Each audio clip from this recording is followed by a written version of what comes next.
Good morning, good afternoon, good evening to all of you who are just trickling in. Thank you so much for joining today's webinar.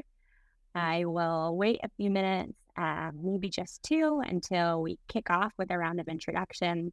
Looks like some folks are filing in, so that's great. And joined here by Pete and Yoram, and really going to have a lively, fun discussion for about 45 minutes or so. So Amsterdam, very cool. So how many cycles do you have, Yoram? Because I'm calling in from the capital of, the biking capital of Germany. All right. Yeah, I have 5 bicycles. I'm not kidding. You've got me beat. 5 all for yourself? No, for 2 people, I would say, yeah. We're at 3, a 3-to-2 ratio, so I really got to step up my game. That's funny. We only have 1 here, and actually, I've been sharing a bike with my son because he's grown like 6 inches in the last year, and he's outgrown his, so gotta get him a new one. Just turned 16. It doesn't seem to make sense to buy him a bike for his birthday, but didn't buy him a car either. But seemed like an insult to buy a bike for a 16-year-old in America. Yeah, I can see the complaint that would happen in the schoolroom if that was the birthday purchase. Yeah. Grand. So we've got folks from all over. Slovenia is like pretty high on my list, Nikos, because I like to do some hiking. But not this year. When you get over there, you'll have to swing by the HubSpot offices there in Slovenia. We have where all our product and engineering team are based. Oh, I had no idea. How cool. Open invitation. Awesome. Grand. Funny. All right, good. So let's kick it off. We are here today to talk about growing a business. So it's a challenging endeavor, a never-ending story, perhaps in some ways. The journey from maybe 0 to 1 million in ARR and beyond to 10 million and upwards, depending on your ambitions and your fortitude. And so today we are joined by 2 really fantastic panelists. My name is Sarah Archer, and I run sales at ChartMogul. Pete and Yoram are going to introduce themselves, maybe in that order, and then we're going to just dive right into it. I've got a few questions prepared on the papers in front of me, and we'll share some advice, some stories, some challenges that both of these excellent people have encountered over the years. So Pete, tell us a little bit about your background.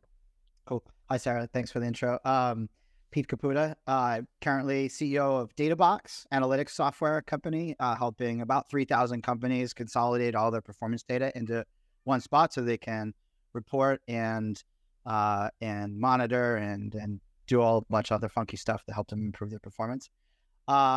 Before that, I started my first business around 2001, software business. Did that for a while. Ended up circuitously meeting the founders of HubSpot in 2006, and ended up joining HubSpot in 2007 as the 15th employee.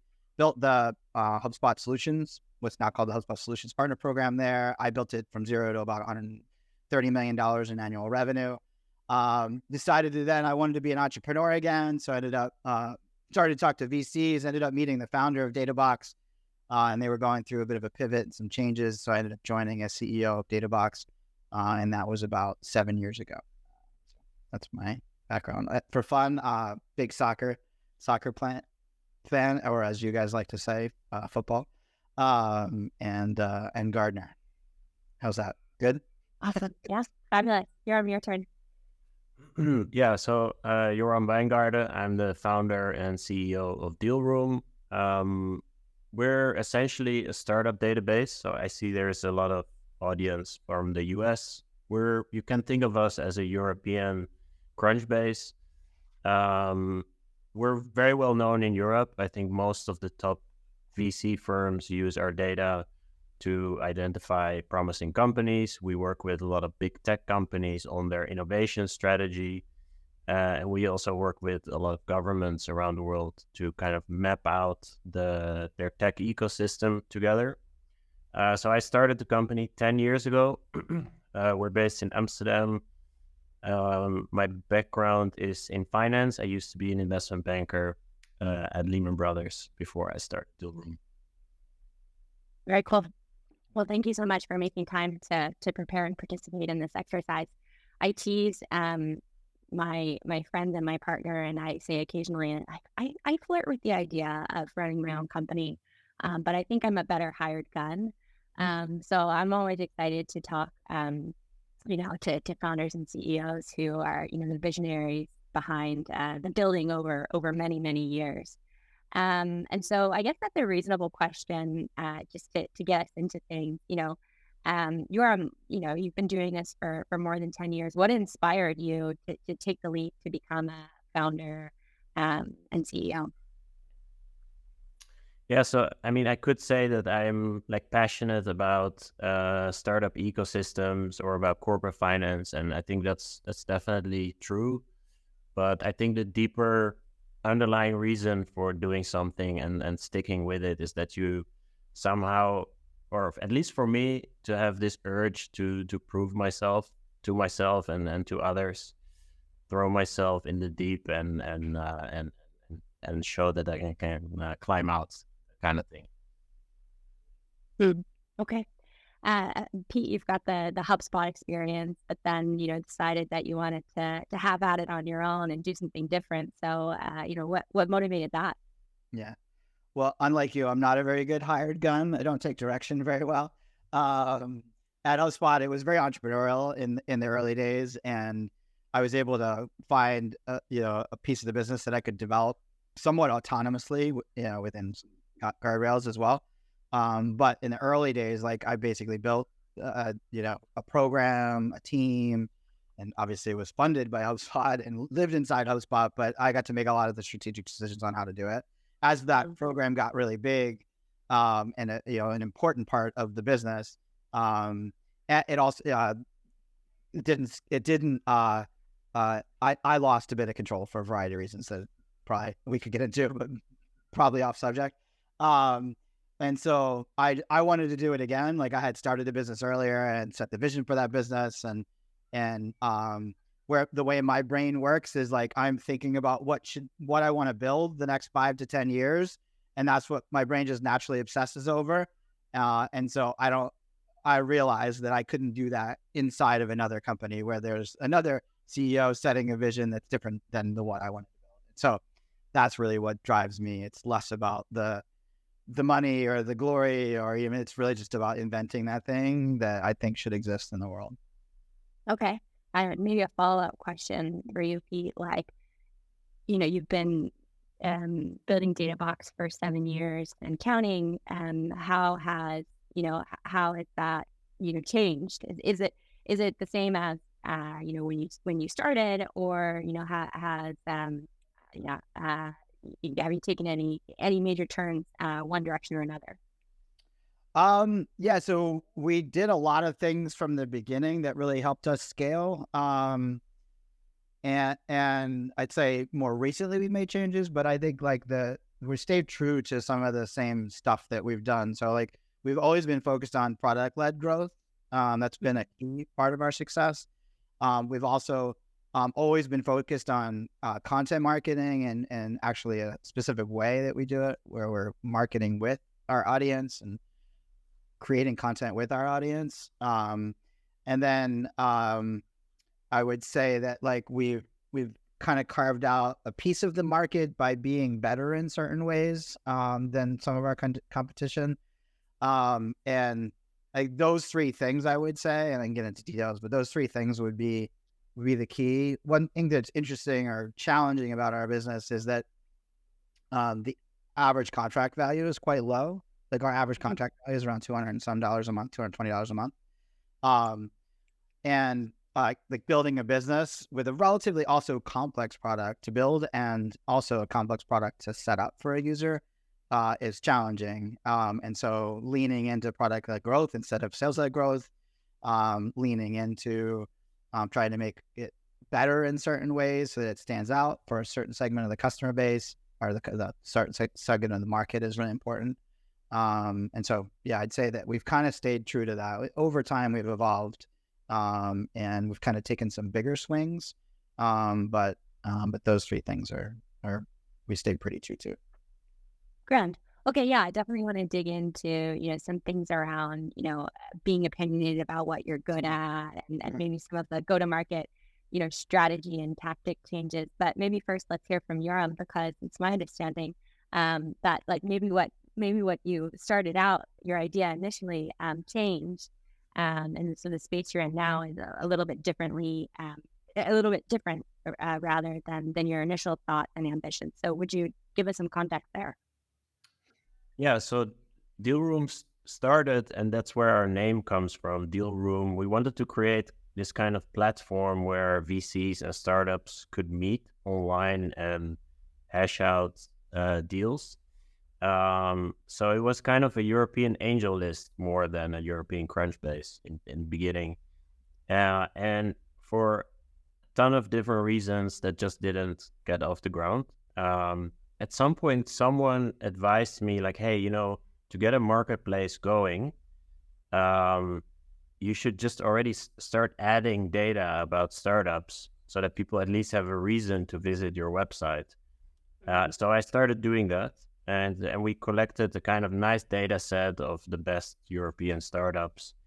The platform still didn't get off the ground, but at some point, some guy from the US asked if he could buy the data from us, and now we were completely out of cash, so I immediately said yes. So that was our first data client, and I think around the same time a friend of mine said, hey, the city of Amsterdam is looking for someone to pitch ideas about what they should do with their startup ecosystem. And so at the same time I pitched to them the idea to create a map of Amsterdam cities. It was pretty much out of desperation, but those two things became our two products basically. So it was more it wasn't like a grand plan. It just happened. But you were listening to like your customers, and you were persistent. That like there's a great spin on this. Yeah. For sure. For sure, yeah. Listen to your customers, absolutely. Have you read Andrew Chen's Cold Start Problem of the book, Yoram? No, I don't think so. It's a great book, but in there he talks about building the hard side of the network, and depending on the marketplace or the network you're building, it could change. But I think you built the hard side of the network, but you got to build one manually. Almost is the way his book is written. Is like you have to do that manually. Like with Uber, they had to build. Because he was at Uber, they had to build the hard side of the network, which was the drivers. Because without drivers, nobody will ever book a thing. And then you got to have a critical mass of drivers so that there's enough availability and they can be there quick enough to pick someone up. And so it seems like you built the hard side of the network, and then it became valuable. Mm-hmm. That's interesting. Grand. Well, excited to get into it. ChartMogul is a B2B subscription analytics offering for businesses that want to track, top line KPI metrics, MRR, churn, lifetime value. And we just recently published about a month ago a growth benchmark report that suggests, based on the anonymous aggregated data that we have access to, a mere 13% of SaaS or software businesses ever sort of cross this $10 million ARR milestone. That doesn't account for all the folks that wash out of that data set entirely. And so I guess, I'm always, I come in a little bit later, not the $0 days or the first customer necessarily. So maybe we can talk a little bit about that time period. Like what were the key challenges that you faced like during these early days of taking this first paying customer and then getting it into the beginnings of like a more repeatable model? Can you talk a little bit more about that? So once we made this pivot to selling data, we immediately had a couple of very big competitors with a lot more data, like companies like PitchBook and CB Insights. And I think one of the things that I started doing intuitively was start blogging. and writing. And I think it was also, I don't know, I can just highly recommend doing that in the early days, because you can show your passion, and it's also kind of therapeutic, I think, as a founder to write. Yeah. And people just start noticing, like, hey, this person really cares about what they are doing. And it's something that big companies can't really do also. Like, at least you don't have a scale disadvantage. So I think once I started doing that, already after a few blog posts, one really got noticed by some big publications. It was a bit of luck, I guess. But there was like one of those moments where I thought, hey, maybe this is going to work actually, because we suddenly have like our 15 minutes of fame at least. Maybe we can turn that into something else. That's kind of how it got started. When was that, Yoram? When did you start that? That was, I think, 2015 or something. So 2 years in, maybe that happened. No. Interesting. Yeah, I think like investing in content early was a really strong decision for ChartMogul. It's not something that I would have expected to be such a driver, but what happened was I've been with ChartMogul since we were like 20, 23, 24 people, and people would say, for a while I ran all of marketing at ChartMogul, which is sort of laughable now considering we have like an 8-person team and I didn't know like a UTF from anything else. But we would go to these conferences and people would be like, oh, like ChartMogul, like I know you're a brand, I know you're a business. We want to do like partner marketing with you. This was like 5 years ago, right? And I would be like, oh, our marketing team is one person. It's me, like part-time. And they were like, oh, we were so surprised. We thought you were a much bigger business. Yeah. And I think like in early days, this was a big learning for me. I was like, oh, investing in content and brand can be this like really useful differentiator, but it's a huge time suck. It's like to write like quality things is really challenging, I feel. Now, Pete, I don't know how you see it, but that's definitely my reaction to what you shared. Yes, we're similar. Obviously, I think everybody probably, you probably both know HubSpot's history to some degree, and obviously content marketing or inbound marketing was a big driver of the business. And so, I was early enough where like anybody was allowed to write on the blog. So I wrote on the blog back in 2007, and some of those articles still rank. And so totally a believer of content marketing. So at Databox, we did the same thing. We in fact, all we do is content marketing. We do any paid advertising, or anything. And we don't do any outbound, nothing. So it's 100% based on content marketing. But we had a unique challenge in that, like, yeah, we could write about our product, but the better way to attract people in was to write about the tools that we integrate with, like HubSpot or Google Analytics, and now ChartMogul, right? Because we have an integration. And so when we write about those other products, it attracts people that might want to use our product to consolidate their, the view of all of their performance from across tools. But we realized like there's no way we could be an expert on that. So we started crowdsourcing content. And so we've crowdsourced like 1,400 pieces of content over the last 6 years, long form content. And that's helped us to grow to like more than 250,000 of sessions a month, and about 6,000 signups for our free product every month. And so for us, like, yeah, without content marketing and kind of crowdsourcing content, like I wouldn't be talking to you today. I might be talking to you, but not under this situation.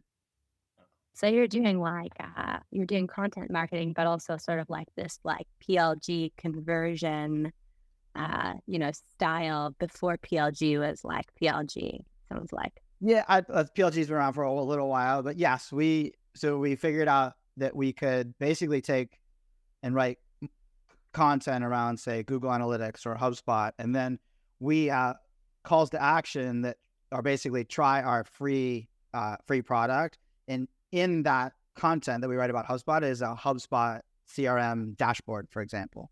And so if somebody's reading on our blog about how to improve XYZ metric in your sales process with HubSpot CRM, and then they see, hey, free HubSpot CRM dashboard to see how you're performing, it's literally like one click you authenticate into HubSpot and it returns your data. And so it's a very quick time to value.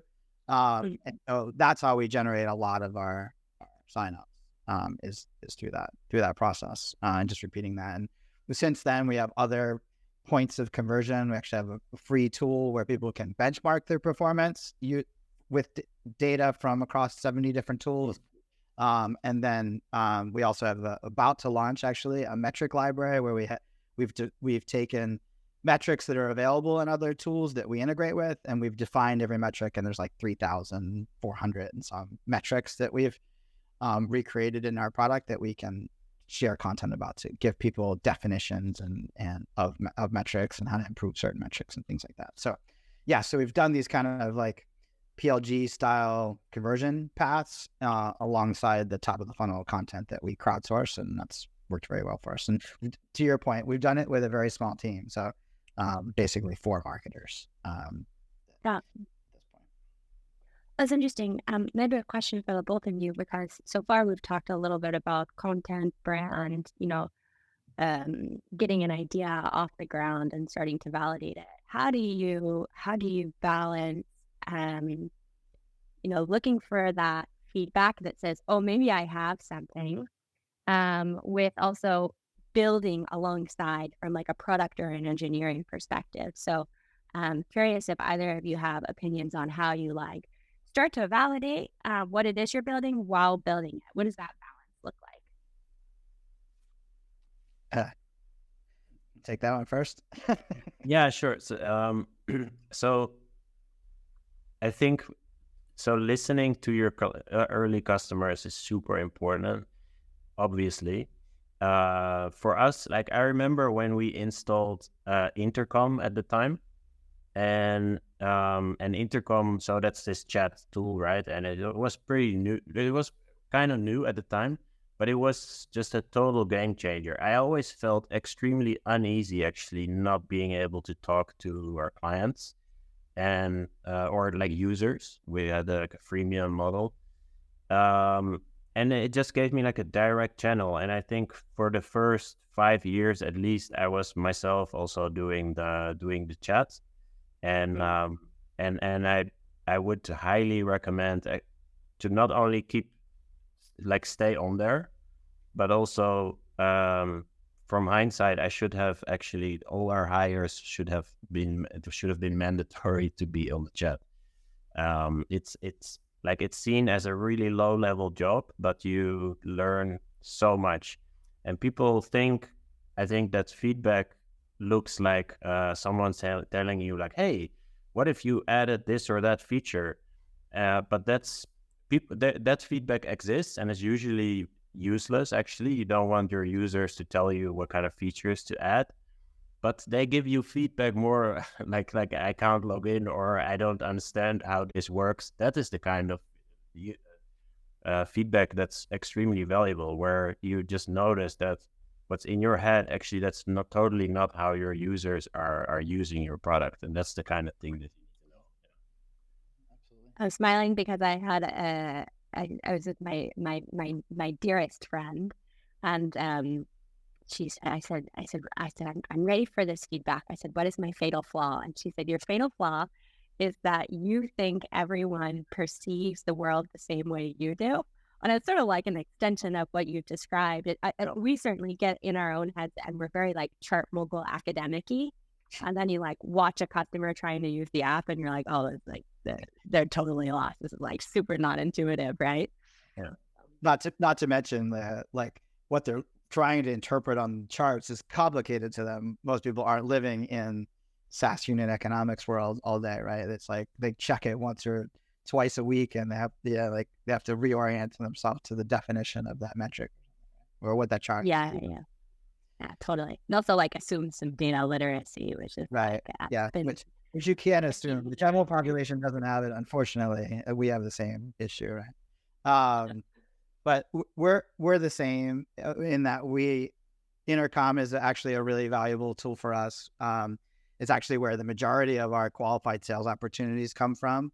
And it's the primary way that we support our customers, although we do have an onboarding process for customers and account management team generally the first thing is our users are used to just being able to get a response in chat, and we try to keep that under minutes, and usually seconds, tens of seconds during the day. So we're very responsive.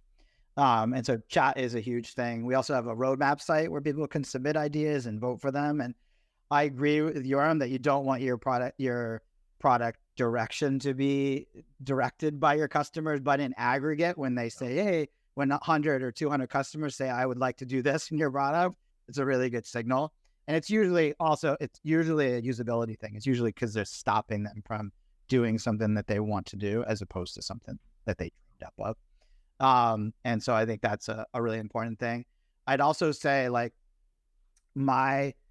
the early days, and because I think that was your question, is my role in the first year or two was helping to get that feedback and baking that into the product plan. And I've been very fortunate to have a partner who's the co-founder of Databox, who's in charge of product. And we work really closely together in the early days to figure out, all right, what is it customers want? What do we have to build? And I'd say we probably spent the first 5 years just building what the market demanded. In terms of the number of integrations we have, the features and capabilities that we had. When we started, we didn't have a goal setting feature, and that became really critical for certain customers. If we're going to pull all our data into one spot, the first thing we want to do is set goals and track performance to goal. And that became something we had to build, and that's just one of 20 things, right? More recently, I would say that we've gotten, we've delegated it. Of course, it's not me and the founder as much, but it's much more about having a vision of where we want to go with building the product and what we think is possible. And that's a combination of looking at the market and see how the market's changed, because it's changed a lot for us. Our market's changed a lot in the last few years. It's also taking a look at what the technology is, right? Of course, building artificial intelligence into the product and finding ways to deliver users value using AI. And of course, gathering feedback and finding use cases that customers are interested in. So that's much more of a process at this point, which involves product marketing, product management, the customer success organization, and of course, leadership team.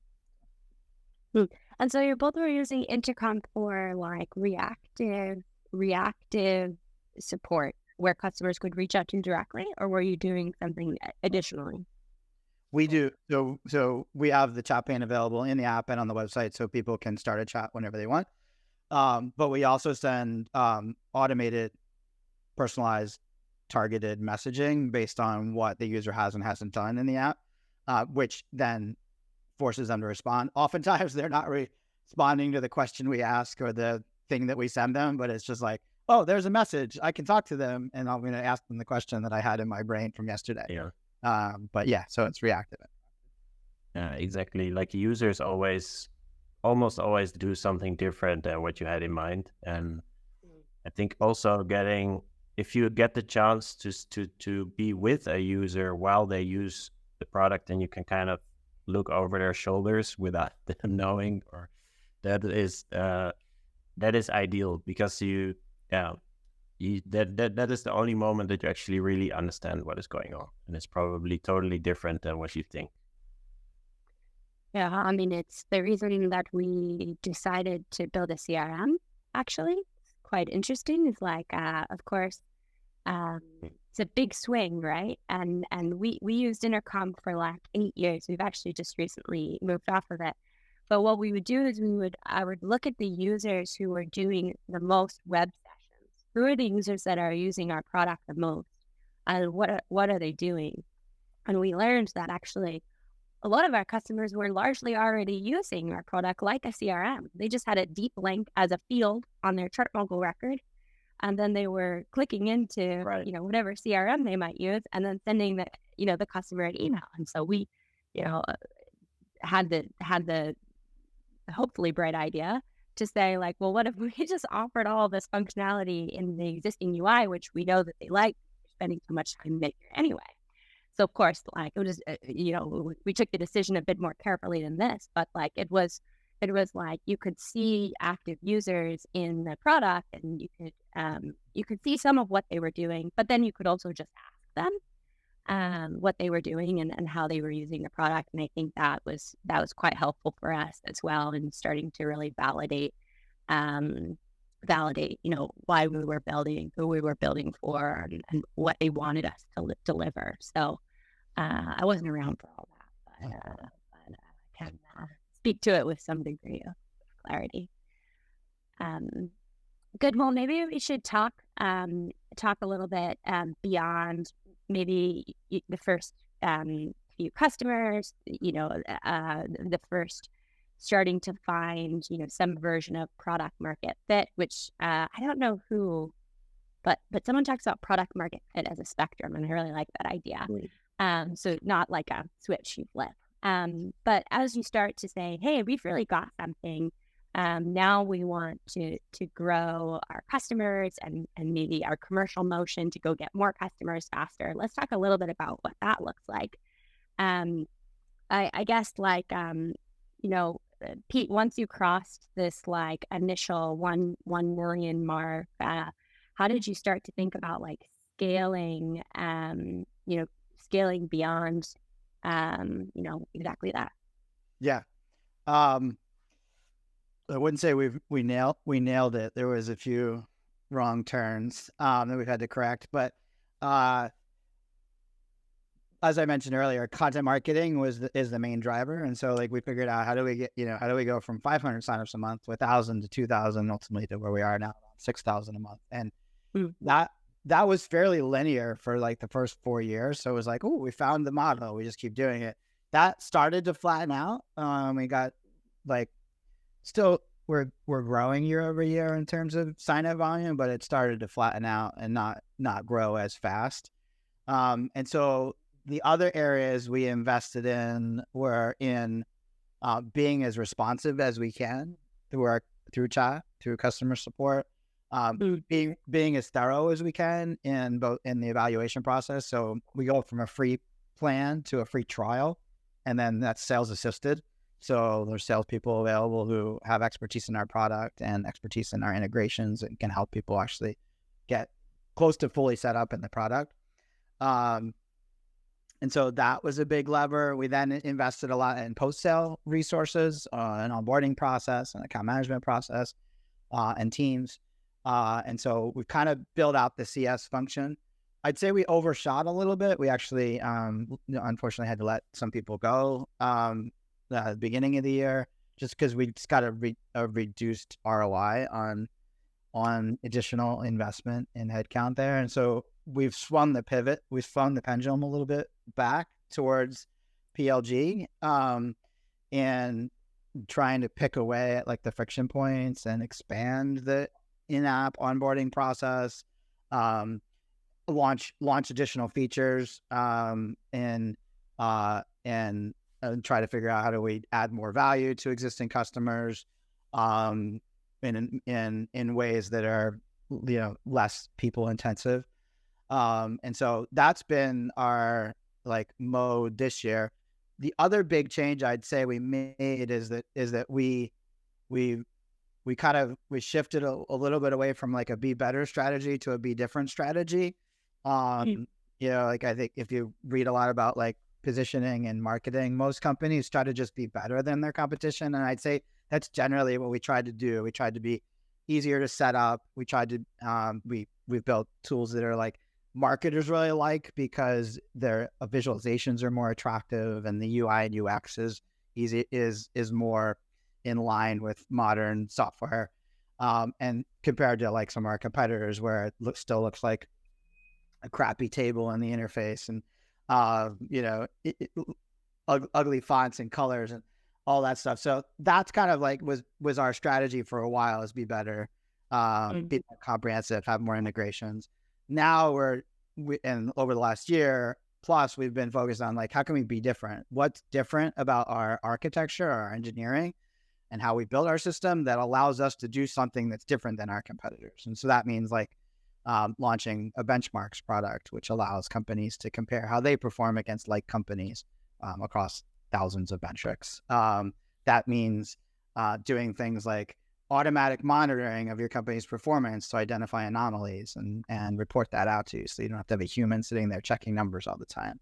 And these are things we're kind of uniquely capable to do that many of our competitors aren't because of the way that we architected our system. And so I think that's been the big change more recently, is like, how do we be different? How do we bring something to the market that's different than where our competitors are? And that, I think, elevates then the marketing, right? Because then we can talk about how we're positioned differently, how we're delivering different value. Some people are like really glom onto that, and that creates fans. And in social media, right? Like when I write about something on social media, on LinkedIn specifically, like I'll get 50, 100 comments because those are people that are using our product and partnered with us. And so like just by being different, we can really build more momentum in our business. Cool. Yeah, I like that. Yoram, what do you think? So I think, between 1 and 10 million, I also don't feel like I'm the person to necessarily ask how to do it, because I feel like we made every mistake you can possibly make. And you said that, so in your report, which is awesome, 13% or something gets there. We're not even quite there yet. We should get there this year though. Awesome. So 30%, but I think within that 13%, the best companies get there a bit faster than we do. So we're more an expert on how not to do it than how to do it. Well, let me ask you this then. How do you evaluate? So Nick, the CEO of ChartMogul, said something to me a few years ago. We were in the process of like setting quarterly goals, and he was like, stop putting so many goals on your list. He was like, stop. And he's like, he said, you need to be more strategically lazy. I still think about that to this moment. But he said, look, the reality is, you could choose 45 things to list on your goals, this quarter, but one at best might move the needle. So you need to be really choosy. And so I wonder, like, okay, there's all these things you could do. You could build an account management program. You could invest in onboarding. You could build that feature. You could build outbound sales. How do you think about evaluating, which things to do to drive the needle? I mean, I do have an answer, I think, on that. So, there's a lot of talk about whether you should do hyper focus or not, and I think it depends. But one thing that you do have to do, and it sounds obvious when I say it, is that you have to be totally focused on your customer. And I know it sounds obvious, but what happens a lot, and it happened with us also, is as soon as you get a bit of product market fit, you get a bit ahead of yourself and you start hiring, and pretty soon you become more focused on each other than your customer. And I think you have to really maintain this culture that you kind of are obsessed with delighting your customers, and that you have to find a balance between marketing and sales and product, like what Peter said about what, be best or be different. But either of those means you're really focused on your customer, and try to not get too focused on internal BS things, basically. And that has to be your North Star, and you have to kind of I think all the best companies have this as their values, like it's always day zero or whatever. And that's really, you lose that very quickly. And I think there are probably a lot of startups out there like us that have some market fit, but they haven't fully nailed it yet. And I think if you let go of that day zero attitude too soon, then your growth will stall. Well said. Yeah. Maybe same question for you, Pete. And so I'd add that, so like if I can compare and contrast my experience from HubSpot and Databox, and very similar to Yoram's story, like we're just under 10 million. So feels a little like a little bit of a fraud here today, but we're close, and we'll get there in a very short time frame. But that I remember like the 100 customer party at HubSpot. So that I think it's like it was around 300,000 in annual revenue at HubSpot. Now they're doing 2.2 billion in revenue. And so, but I think HubSpot's a good model, and it impacts the strategy we follow. Is it's about taking big swings every year or two, It was like what I sold HubSpot in the beginning. It was a keyword research tool and a blog. And not even you couldn't even change the design of the blog. It was like a crappy blog and not a very thorough keyword research tool. And now HubSpot is, full platform for sales, marketing, customer support, and all that. And so I think every year or two, we took a really big swing at HubSpot. And I think that's similar to what we're doing right now. Maybe not every year or two, because we've taken a longer time. We haven't raised nearly as much venture capital as HubSpot did. And so we've been much more focused on managing close to break even, and funding our own growth. But we still have to make those swings. And so like we made one last year, we're in the process of making a really big one right now. And I think those are really important in order to get to that 10 million. And I think it goes back to what Yoram was saying, is like, you're never really done with product market fit. You constantly have to be figuring out like, what does the market need now? How's the market evolved? What's the adjacent market we could serve? And I think that you gotta figure those things out and then figure out what's your big swing, and then prioritize ruthlessly. Like, I think it's important, once the company, we're like 100 people or so. So like once you get to that size, it is possible to say like, you're in charge of this metric and you're in charge of this metric and you're in charge of this metric. But I think as a company, and when you look at like your project resources, right? Like people outside of CS that are doing the same everything every day, like, but the people in marketing, the people in product and engineering, like you have to focus them and get them collaborating. And you can't do that if they all have different goals or you have too many goals. And so for us, for example, like one of our big goals is get more of our new and existing customers onto a specific higher price plan that we just launched that has a whole slew of new features on it. And so the whole team's focused on that. Like product marketing is doing interviews, figuring out positioning and copy, product management teams iterating on the product. We've done this RevOps teams training the sales and the account management team. The sales team is focused in on pushing that. We have, product marketing pages. I'm literally writing about it on LinkedIn.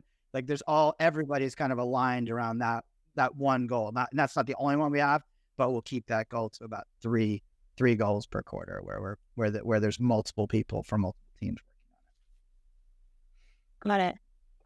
Okay, grand. Well, we're close to time. I'm trying to be choosy about whatever last question I have. I also will shortly check the chat. Looks like people are just like really excited to connect with other people who are also building, because it can be like a challenging journey. I suppose like, is it too much of a hot seat to ask you for like, a takeaway or a piece of advice? It takes maybe 10 years, maybe 12 years, and only 13% of businesses get there. Like, what guidance would you have for someone that's in the thick of it and needs to like zoom out to see, the upward to the right in the valleys and the troughs? Is that what the stat is from your data? Is it takes 10 to 13 years to get to 10 million for the tip? So the stat is that 13% of businesses get there in a time frame of 10 years. Oh, okay. All right. So we're not that far behind. I feel good about it. Go ahead. I liken it to. I'll buy you a minute here. I liken it to the 1980s cult classic, The Never Ending Story. And I do a lot of themed presentations, and Falcor is like he's a repeat guest when I'm trying to remind people to like take a step back and remember that they're on this like remarkable journey. So sorry for anyone that's not seen that must watch. Well, yeah, no, you got to see that movie. Definitely. Wow. My number one learning, I think, that one is definitely what I said earlier, to stay focused on your customers, and everybody in your company who makes decisions ideally has had face time with customers that they understand. Actually, I think that's kind of repeating what I said earlier. The other thing is to listen to your gut feel. And I know you are a data company, so it's maybe like, a bit controversial, but I think if you have to listen to your gut feel and also use data, But if the data says something different than your gut feel, you should like investigate what's going on and never blindly go with the data. The data is there to help you, but in the end, follow your instincts. And I think that's, for example, someone like Elon Musk, I see him also sometimes doing that. And as a founder, you have to not be afraid to just ignore conventional wisdom and do something different. Cool. That's great. I'll leave you with make sure you celebrate the effort, I think, and the progress. I think it's rare for an entrepreneur to ever be happy with where they are, right? And it's important on a daily basis, on a hourly basis, as you interact, especially as leaders of the company, as we interact with people, is to recognize when the effort's being put in, even sometimes when the impact's not there. But it's not too hard to usually find the effort tied to the impact and making sure that you're highlighting that. And I personally, I think it's no matter how small. We actually have a Slack channel we call it Quick Wins. It used to be called Big Wins, but it was meant to mean small wins, and there was too much of a language barrier since we have people from 17 countries. And so we changed it to Quick Wins, and it's just an opportunity for anybody to share positive feedback from a customer, the launch of something, good progress on specific numbers based on something that they or the team did. And that's really important. It's just to remember that you can't will yourself to 10 million or beyond. You have to make progress in baby steps, and you want everybody feeling like they're feeling like they are contributing. And I think that's ultimately the motivation. Gives people the motivation that gets you to the 10 million, because it's hard. Building a startup is hard. Yeah, for sure. You don't want to get stuck in that swamp of sadness. Okay, that's my last never-ending story reference. Good. Well, thank you so very much to the both of you for taking time out of your day to participate. As Catherine mentioned, the recording will be sent out, and we typically do a blog post, so everything in short order. But just wish you all a pleasant rest of the day, and to our panelists again, thank you so very much. Cool. Nice job, Sarah. Thank you. Take care. Ciao.